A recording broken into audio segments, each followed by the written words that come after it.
Tell me this, dear viewer. What do you think football will look like in the future? I mean, with all the major sporting events being cancelled this year, it's the perfect time to speculate and brainstorm what the future of football should hold. There's a big push for virtual seating.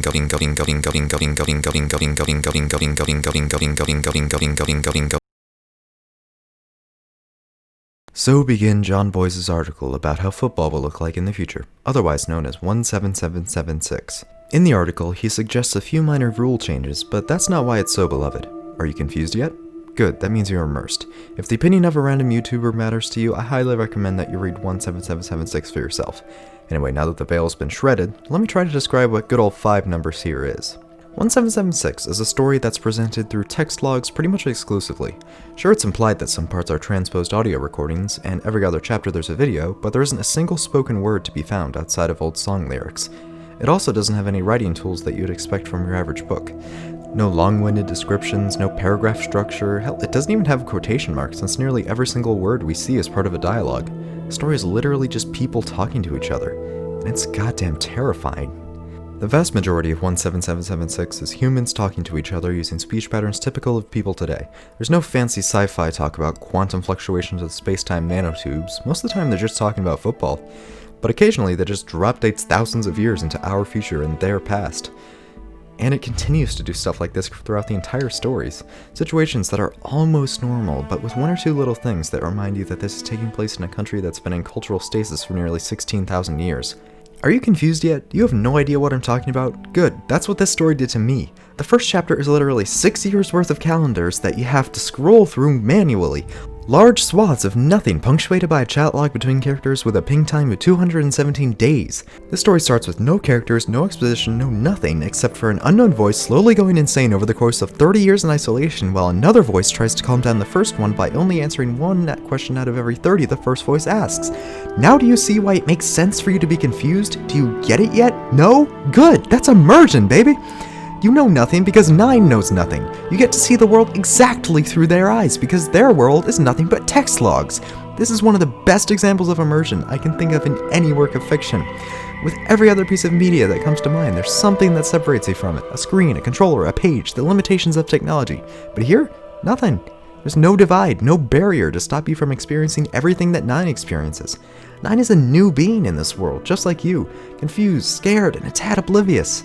In short, they're the perfect protagonist, the perfect vessel, the perfect guide for the reader. And their presence makes the story fascinating in both its concept and execution. The constant drip feed of new information about the world as Nine asks question after question is by far the best part of the story. I know I already had a spoiler warning earlier, but guess what? You get another one since you need to experience this masterwork for yourself. Go. It takes like 2 hours to read, and if the future presented comes to pass, you've got nothing but time on your hands anyway. Now, if you're a longtime viewer, one of like 5 of them, you'd know I'm a sucker for good exposition, or rather, the world building that comes with it. It's hard to incorporate it into the story naturally, so it's usually done through narration or characters explaining stuff they already know to each other. 17776 stars Pioneer 9, a new being who needs exposition more than anyone, so it'd be totally justified for the first few chapters to be nothing but explaining stuff everyone else already knows, but John Boyce doesn't take that route.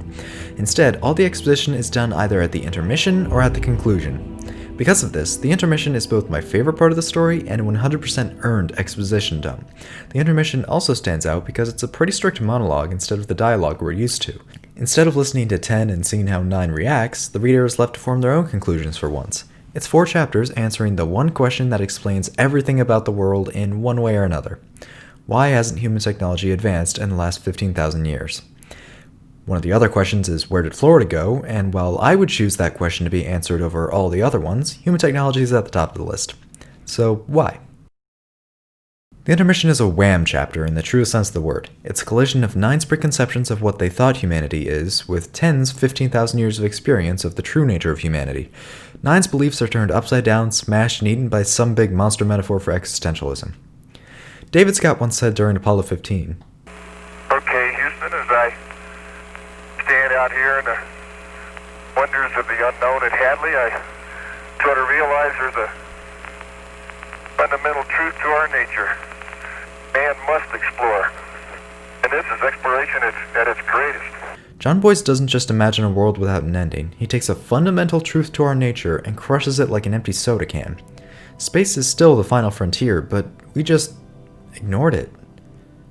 Well, that's not quite true. We did send out some probes, but when we did, turns out our telescopes were pretty accurate. There's nothing out there. Can you imagine how terrifying that would be? Or even is? That nothing will ever change for a time span longer than eternity? That your final form is one who mows the lawn? This is a cosmic horror story about football. I still get a sense of existential dread thinking about it. And I'm not the only one. Let me introduce you to Tim. No last name given.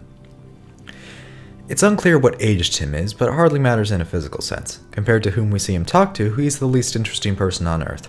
But he ended up being my favorite human in the story.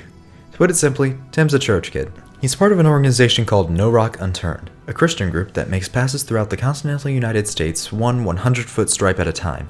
They talk to people, record their stories, try to make friends, and try to recruit new members into the church.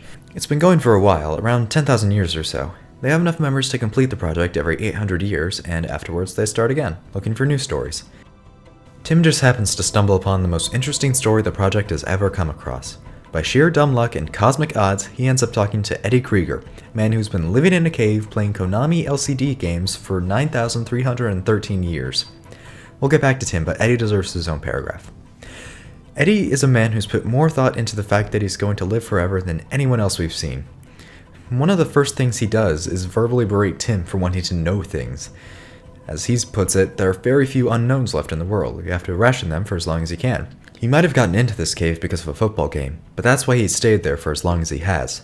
There are still unknowns in there, and he's taken his sweet time knowing them. It's this little speck of the only world he knows. He's basically a monk, just instead of a mountain monastery, he lives in a cave filled with carbon dioxide. He's worked out a place and a role for himself in this world, like most of the characters we've seen so far. After all, they've had 15,000 years to figure it out. But Tim? He's the one guy scared of living forever. For so long, Tim's been content with the Christian ideal. He'll live a good and just life, die one day, and go to heaven for the rest of eternity. But now his role is inherently contradictory. How can you still be a man of God in a world that God abandoned? He's been trying his best, but it's clear that this can't last forever. He has infinite time to figure it out, though, so we'll see what happens. The story says a lot more about the God question, but I'll leave it at that for now. Weird place to end this review/discussion/retrospective thing, but this is Infinity we're talking about. We were always at the end. Clock's all zeros, buddy. It's after the end of the world.